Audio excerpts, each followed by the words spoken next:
Hello, people. I am here today with JC, and we're going to discuss some really good subjects and some stuff coming up. And Paul, JC, as you know, was JC West Coast Connection, and now he's rebranded and he's Mob Entertainment Group. And he has his reasons for doing that. So I'm going to let JC explain it to you, and then we're going to jump right into getting on our subjects. Okay, my man. Thanks, Lee. So yeah, basically this will just be a community, channel. Different guys who've been around the life who are now doing better things are more than welcome to come on here to promote, whatever their various projects are. I'm going to be promoting mine. I am going to be authoring a few books. The different types of books that we've talked about doing. One has to do with my own story and how I got involved with all this and how I was mentored and moved along, through the whole system, so to speak, that we had in the 90s that created who we were. Also, I was going to be getting into different things that, we could have been doing, the types of businesses that we could have gotten involved with. Things that I had proposed we do that we did go through with, and then the stuff that I proposed that we didn't end up getting involved with. Obviously, you could probably guess that a lot of that has to do with the drug business because of California. And then, also get into some of the tactics, that we used for moving drugs and doing other things. And, it's not as easy moving drugs as people think. They watch movies and they just assume all you have to do is this, and that. There's so much that goes into it. You have to know what the freeways are like when you're going, down them. Interstate 80, for instance, going out of California back east. You have to know things like, the cops in Utah and Colorado were trained in the 1980s and 90s to look for California license plates. So we've learned that we needed to switch out cars, as we got near the Nevada-Utah border, if we were driving in a California plate car. So there's different nuances and different things that we did, and certain things you had to do to not get caught, the way that we used to launder money, the way that we, would pass our messages back and forth.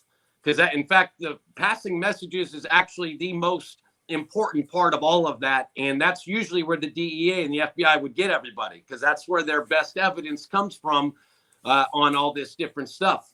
So I'm going to get into a few different things like that. And, but the channel itself will not just be me, it'll be different people that also were involved, and guys that were around us, and also, just in general, people doing positive things now. I think you guys will like it. Channel's growing again. I finally decided, about a week or so ago, I got the green light to move forward.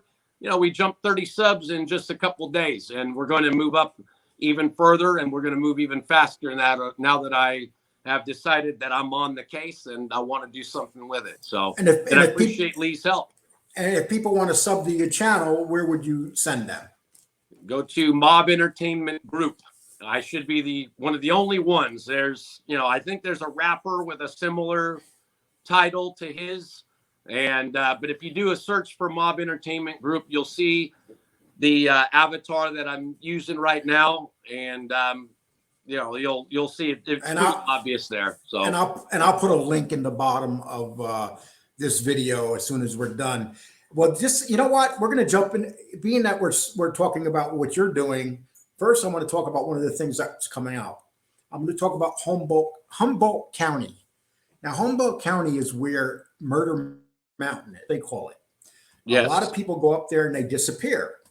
And I am going to be talking to some of the relatives of some of the people that disappeared up there. And JC, you're from this area and you know a lot about that area, Murder Mountain. Can you explain it to us a little bit, what's going on there? Yeah, absolutely. So right at the upper northwest corner of California into southwest Oregon, there's, the mountain ranges there. The coast ranges are redwood central. They're very well covered. And for years, it's been an area where lots and lots of high grade marijuana, cannabis is grown. And I have grower friends still to this day that operate out of Oregon and, the top of California, and they move a lot of weight to the dispensaries throughout the Western USA. And I might be able to have one or two of those guys come on. I've proposed, sent feelers out to one, and he said he's got about a 60% chance of going and coming on here. And he was involved with me back in the day too. We basically, the area there is without cell service in most of the zone. It's where Pelican Bay State Prison is. So Pelican Bay is actually one of the biggest employers in that part of Cali, next to the pot industry. It's one of the most, big dichotomy there, where the biggest marijuana growing area also is where our toughest state prison is. It's a level 4 prison. Guys do not want to get sent to Pelican Bay. And so up there, you have, good elevation for growing. You have a good temperate climate. You have the coastal redwoods to provide cover. And something like 60% of the marijuana that's consumed in the USA, the high-grade marijuana, comes from that area. And so traditionally, it was an area where hippies and people like that would go camp out for a summer, make money growing, and they would sell it to different criminal groups throughout Cali, the Hells Angels, all the different biker guys, the mob, me, and M. Cali also was up there. M. Cali used to actually grow there. For those of you guys who used to watch the old Hootie and JC show, M. Cali was our host, our other co-host, and M. Cali was up there. He was he was chased by the DEA Black Hawk helicopter when he was arrested in 2006. And so it's a major growing area. It's very dangerous. Guys roll up on 4-wheelers to patrol the place. And why would it? Okay, when we say it's dangerous, what is it known for right now? What's happening? Lots and lots of missing people. People go there all summer long to thinking they're going to get jobs growing and manicuring weed and all kinds of stuff, and they find out that they're not coming home. And there's a lot of women going up there disappearing, from what I understand. Yeah, absolutely. And what's crazy is in the 90s, we, as in I say Cosa Nostra, the Chaldeans too, that we are all involved with. I had proposed that we take over parts of it. And if I would have had, the right kind of muscle behind me and enough of them, we could have done it. And how do I know? Because the Mexicans did just that. There was a time they didn't have control. Now, I'd say 7 out of 10 pot plantations up there are ran by the Mexican cartels now. Okay, let's make the hippies work for them. Okay, now the hippies that are working for them, from what I understand, a lot of people, like you said, they have these thing in their mind that they're going to go up there, they're going to get high and stay stoned and work on a farm. But what's happening is a lot of these people are going up there, men and women, but especially women, and they're just disappearing off to the face of the earth. A matter of fact, I have one person coming on that's her sister disappeared up there, and eventually they found her skull, because there's also serial killers working up in that area now, from what they're saying. Matter of fact, they arrested one and had to let him go because they didn't have enough evidence. So would you say this is the perfect area for serial killers and people just deciding to kill people to actually work? Yeah, that guy, Kerry Stainer. If you guys remember the Stephen Stainer case, Stephen was kidnapped, molested for like 10 years by a notorious child kidnapper. His brother, Kerry, ended up becoming just like that. He killed some hikers and whatnot. He used to travel around there and also other parts of the Sierras. And there's lots of areas in the Sierra Nevadas and the Coast Ranges that don't have cell service to this day. That means the cops don't have it either. And so, if for those of you who go up to these areas, you better recognize that's a real possibility. And obviously the bad guys are going to know, it's not just going to be the drug world bad guys. All bad guys are going to know where to operate typically. Unfortunately, that means predators and monsters that do this. One of the things I heard happens up there is these people will go to these places trimming marijuana and stuff, and then the people working at these places, they don't want to pay them. They disappear. I Yeah, mean, this is what we're talking about. And this area, it's called the Triangle. Is that correct? the Emerald Triangle. Yes. And that's three counties, basically. Yeah, Mendocino, Humboldt, and then there's a few others around there to the west. Excuse me, to the east of that, and then you got to count in maybe one or two counties in southern Oregon too that are part of the whole thing. But Humboldt and Mendocino are notorious for marijuana. Any pothead will tell you that if they can get stuff from Humboldt, that's what they want. And that's what they don't realize, though. When you decide to go up there and work, when you get up there and start working at these places, sure, you could find a job, but your cell phone service stops working. And when sheriff's department drives up there, they get surrounded by these people and Humvees and stuff, and they literally intimidate the cops in the sheriff's department, and they scare them. I mean, I've seen, and Netflix did a great special on this. Now, have you ever been up in that area? Yeah, I've been up there before. The M. Cali was up there more often because he actually was growing along with them. And he obviously survived. And when he got arrested, he kept his mouth shut. So that lets you know that he definitely was made of steel himself. You go up there and you can feel it, the tension, and it's not like going to other parts of nature. Let's say, you definitely, if people don't know you up there, you're not coming back probably because they're going to assume the worst. They will shoot anybody they suspect is working with the FBI or the DEA. No questions asked. They will shoot cops they think, if they don't care, if it's like Colombia, so to speak, except in the USA. They'll roll up on you on quads. They always have automatic weapons or semi-automatic weapons on them. They're dressed up typically in all the camo gear, so you don't know who it is. They were wearing masks way before Rona ever hit. And it really is, you get this spooky feeling if you don't know the people up there. And even a guy like myself who did have contacts, I would go up there and, it would give me the creeps at times because, you guys back there in New York and other areas that watch Lee's show, you guys have seen the movie Casino where Robert De Niro and it is out there in the desert getting ready to meet Pesci, and he talks about every time he goes into the desert, it makes him nervous. Well, that's how we felt anytime we had to go up there, to Humboldt and Mendocino, the whole Emerald Triangle. It makes you, you may not come back. And that's a real possibility. And for as small as it is per capita, they average 11 murders a year and many, many more disappearances. Yeah, 200 and something active missing persons cases at any given time. And keep in mind, folks, the cops will sometimes pull people off the missing persons list there after they haven't found them for a while. So 200 is what it is at any given moment. And when they talk about 11 murders, that's just the murders they know of. Because if you have 200 missing people, the odds are most likely something happened to them. And if you take per capita, they are the murder capital of California, and that includes LA.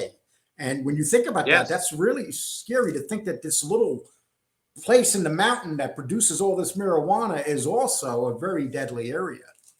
Oh yeah, I've met vatos from like East LA or East Side Fresno, or other gangbangers from Oakland or places like that are scared of that area. So that that lets you know that even the Mexican Mafia MAs, I doubt they don't even go up there by themselves. They're going to go up there with enough enough firepower and with a couple of guys with them. They don't mess around. There's another guy who does a show called California Convictions, who I've talked to sort of on the internet, who was arrested up there on a murder case. He shot a child molester and killed him and was sent to prison in Cali. He knows a lot about Mendo And this dude is not a pushover. And even he says, that it was scary to him. And he was from there. In fact, maybe being from there makes it even more scary if you think about it, because you know more and you've heard more stories if you're from there. So it's no joke. When a hardcore, the dude spent, I want to say 20 years in prison in Cali before coming home a while back. And he's doing his show now. If he was scared of it, then you better believe anybody is. Anybody is in. And this area basically covered up by redwood trees, the real large redwoods. Is that correct?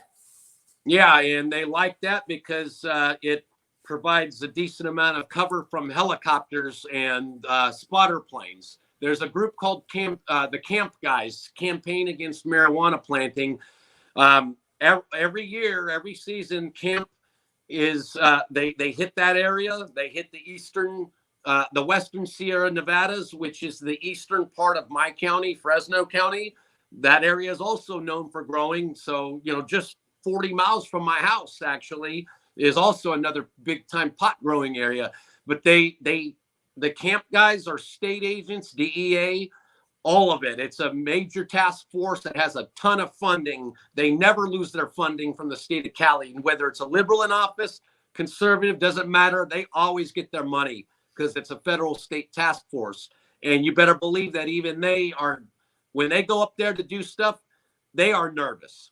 And those redwood trees are what provide a decent amount of cover for a lot of these pot farms, as well as the areas where they, do the manicuring and stuff like that. And they have like armies up there protecting these plantations and stuff. Is that correct? Oh, for sure. For sure. Every group had them. Look, the hippies, a lot of people think of the Grateful Dead with the hippies and all that. And yeah, that's true. But you know what? Those hippies are armed to the teeth too. They're not stupid. They may be about peace and love, but you go to steal their marijuana, you'll find out that the peace and love becomes war and not so much peace. Now, has the legalization of marijuana affected what's grown there now, or is it still as big as ever? It's as big as ever. However, with the stuff that's legal, there's a system in place now where if it's a legitimate farm, the local sheriff goes in and they tie around the stock, they put these tags, I guess for tax purposes in particular. And the way that it's set up is once the plant really starts to grow, the branches are now over the tag. So if they can't alter it, that kind of stuff. And then when it's pulled at the end of the season, I think there's a certain amount of tax that's charged either per plant or per pound that the plant produces. And so with those farms, they're sanctioned by the county and the state, but the majority of the farms are still illegal. And a lot of times these guys are getting around the law anyways, because, the prices for high grade are still really high in other states. And, a lot of these guys, even here in California, the prices are still relatively high for considering what everybody thought legalization would do to the prices. It brought it down to some extent, but it's still a money-making thing. And just like any other product, even with legal alcohol, there's guys who make illegal stuff and sell it and to undercut the tax man. And now, so got that too. Would you say that any of this illegal weed that grows gets into these legal dispensaries? Absolutely. Without a doubt. I know, because I had friends that were doing that. They grow some that were legal. And, there's a system here where I used to have one of these permits myself. We can grow a certain amount for ourselves, and then we can be assigned caregiver status. And if you're assigned caregiver status, you can grow technically for another medical patient. So with me, it was like, I want to say 99 plants was my last maximum I could grow. And I'm not saying I did that or anything like that. I was more of a trafficker. M. Cali was much more of a green thumb. He knows the plant in and out. But if you're assigned caregiver status, you can grow a bunch of it. And then once it's grown and clipped and dried, who knows where it came from at that point? Guys will use their caregiver permits to grow, and then they take it to other states where the profits are higher. Do you think that the fact that a lot of these dispensaries have all this cash, and because of federal laws, they have trouble getting rid of this cash, that they're actually using this cash to buy some of these products illegally? Well, sure, yeah. The if you with marijuana, the entire time, I think they're just barely talking about changing banking regulations, and so yeah, they would have yeah they have to do something with the money, and because they can't stick it straight into a bank account.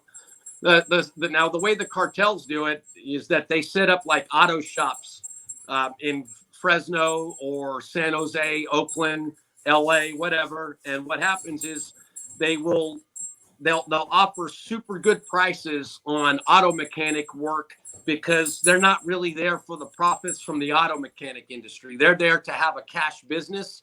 They'll set up tire shops where they just sell old recycled tires for dirt cheap to poor people and things like that, just so they have cash businesses. They have taco trucks. They got other things like that are cash businesses, very similar to what you would what the Italians back there were doing with cash businesses, except they filter marijuana money through there.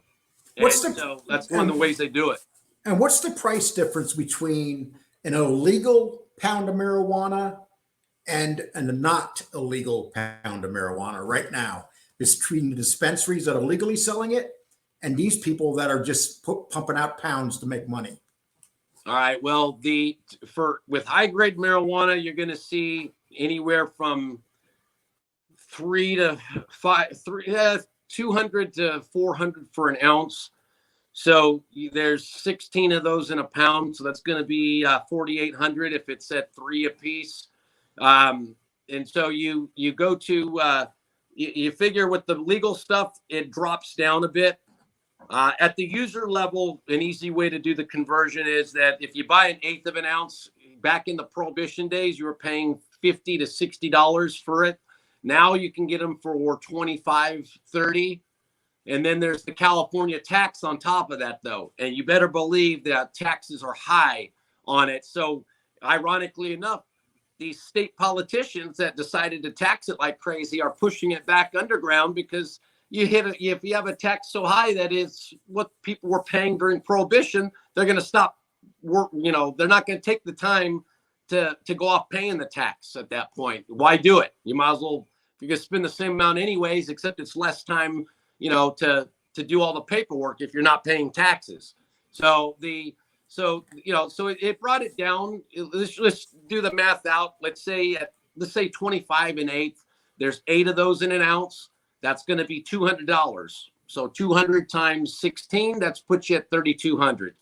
So, the 25 range, 2,600 for the price breaks with it. That comes with buying in bulk. And it's still a profit business. The seeds are only, like, we used to get seeds from BC from Mark Emery's place.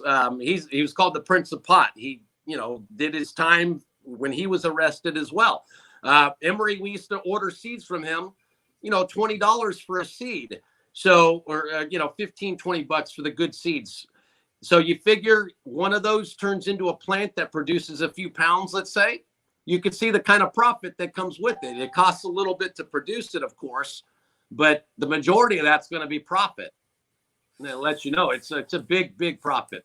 Well, that's interesting. So basically, because of the taxes that they're charging in California, it's better to go underground to buy the product. Oh yeah, the taxes are outrageously high, and then and that doesn't even count the local taxes, because under the current marijuana law, the city and the county, they also get in on it. So you got state tax, you got county tax, city tax, plus there's fees. A lot of the times there's a fee to set up the dispensary that they got to pay to the county each year now. And like any other business, you overtax it, you overregulate it, you push it right back into the into the underground. How hard is it to get a permit to open up a dispensary in California? It's not too difficult. Well, I haven't tried in quite a while, so I'll take that back slightly. From what I understand now, they're going to be doing each county or city gets to set certain limits. They can zone them and whatnot. I know in Fresno, which is a city of about 500,000 here, there's going to be like 20 to 25 shops that are going to be allowed to sell marijuana. And in the area prior to a lot of them had to shut down because of COVID. But prior to COVID, I knew of a couple of decent sized dispensaries that I would go to. And, but that was obvious. That was the legalization law barely passed in 2016. So it was sort of new and they're still trying to figure it all out. I'm going to say that, there's going to be probably, if you get a town of 500,000 that's got 20 to 25 places, that lets you know the population breakdown per 5,000 or 10,000, whatever the math is on that, dividing it out. And so now, to give you an idea, Oakland has a city-ran one called Oaksterdam, and it's ran by the city. And for years, they've been doing it that way. And it was one of the first ones in the state where the local government actually went ahead and deputized everybody and made it part of a city-ran thing. So it kept the state off of them for a bit. So Oakland has has that one, and then there's a lot of others that are coming online too. Of course, San Francisco is packed with dispensaries because it's extremely progressive. West Hollywood down in LA, that area. Is it hard for these places to make money when you got so many other places opening up? Yeah, absolutely. It's like any other business. If you have too many liquor stores in an area, it's the same thing. Or too many casinos. So I'm taking it the state doesn't care because they're going to get all their permit money and everything. They don't care how many places there are because they're going to be making money no matter what. Would you say? So it's just like, is there anything that the states know how to do properly when it comes to running something? I mean, it sounds like they had a gold mine here and they're like going to ruin it. And they're going to send everybody underground.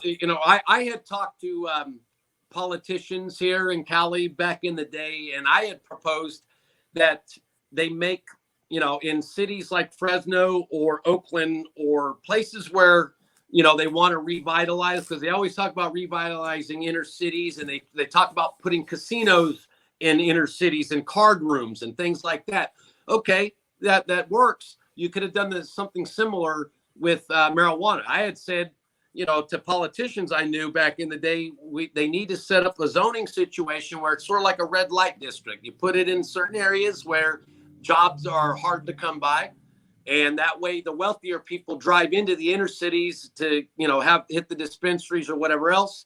And unfortunately, though, we have people that are so progressive that they see that as quote unquote being racist or whatever, because you're putting all the vice into the bad areas. Okay, well, there's only so many industries that can attract everybody. Casinos, marijuana is another one.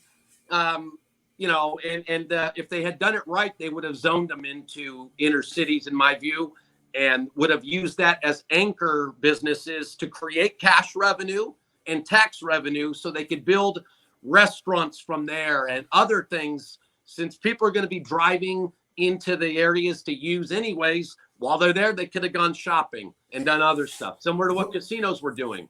Well, that's the funny thing. We're doing this show right now, and I'm going to keep it on marijuana. And tomorrow we're going to talk about Joe Messina. And the reason being is because it's very interesting what you're talking about. And we don't see enough of this online. We have to understand that, when we're saying mafia and stuff, how involved was the mafia in the marijuana business? And are they still involved? Very, very, and very. At the time, in the 1990s, at one time there was me and M. Cali here in California. You had Anthony Aruleta in Massachusetts. You had Bobby Luisi in Massachusetts. You had Hootie. You had Ori Spotto in New York handling stuff. just between the few that I've seen on Vlad or other platforms that have come out talking about what they were doing, you got we were moving a ton a week.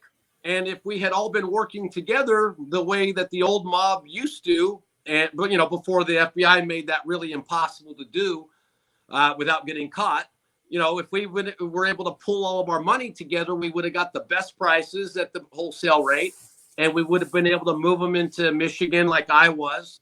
Cali was moving stuff into Vegas and other parts of Nevada and other parts of Cali from Northern California. It would have been a phenomenal thing for us. We would have had control over it. And to let you know just how much they were, the one cult classic movie, which is called Homegrown, for those who have seen it, it's not very well known, but it was a cult classic movie. One of the plot lines in that movie was growers trying to keep the mob out from, and that was a real deal thing. Those hippies were really worried for the longest time that we would jump in and take it from them. And they were not afraid to, dig holes, so to speak.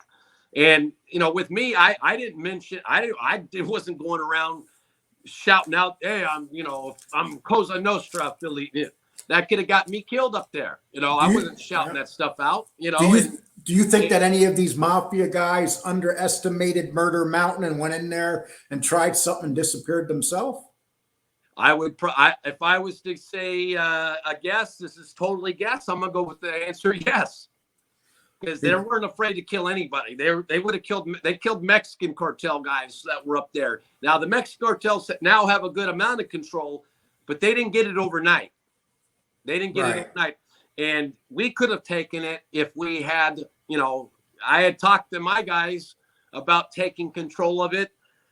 Or different ways of doing it, but we would never have been able to produce the number of troops it would have taken to really do something there. And and then a bunch of city guys from even the most craziest guys out of Detroit, a bunch of city guys going into the rural areas.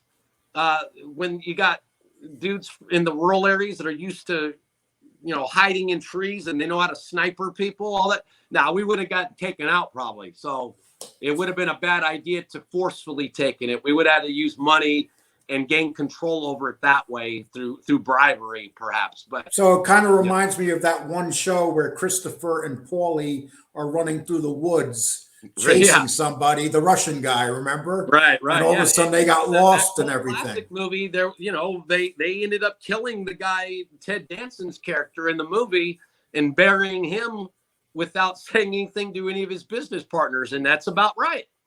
You go sideways with them, you're not coming back, and I guarantee your friends won't ask about you for too long once they realize what happened to you. So people know we're going to end this, but this is just a taste of what we're going to be discussing. We're going to be discussing the marijuana industry. We're going to be discussing a lot of things, and Mob Entertainment Group's going to be doing the same thing. We're going to be bringing on guys that actually work in the area. We're going to be bringing on people who have lost family up in Murder Mountain, and we're going to try to make this as exciting as you can. And we want people to come and watch it and learn. Everything that I'm hearing right now, I'm learning, because the fact of the matter is, this is JC's profession, not mine. And so I enjoy. In many ways, the whole marijuana thing in Cali was a lot like it's akin to the early days of the gambling industry in Nevada for the mob. They got in on the ground floor when Vegas was really first starting to, become a boom town, and had control for years. We could have done something similar. It was the Wild West, just a different product, or, gambling, I guess you could say, is a service too, but a different product. But in much the same way, that could have been something that we could have had. And so, it was a ground floor industry, but, Okay, well, listen, I like to thank you for being here, and you're going to be on a lot more of my shows, and I hope I can do the same for you. Thank please you. stay, and please stay here when I end this show. I want to talk to you. But everybody, that is our first part of the talking about the marijuana industry. And we have a lot more interesting stuff to discuss, including Murder Mountain, Humboldt County, and that triangle right there and all the weird stuff going on. But everybody, thank you very much, and we appreciate it.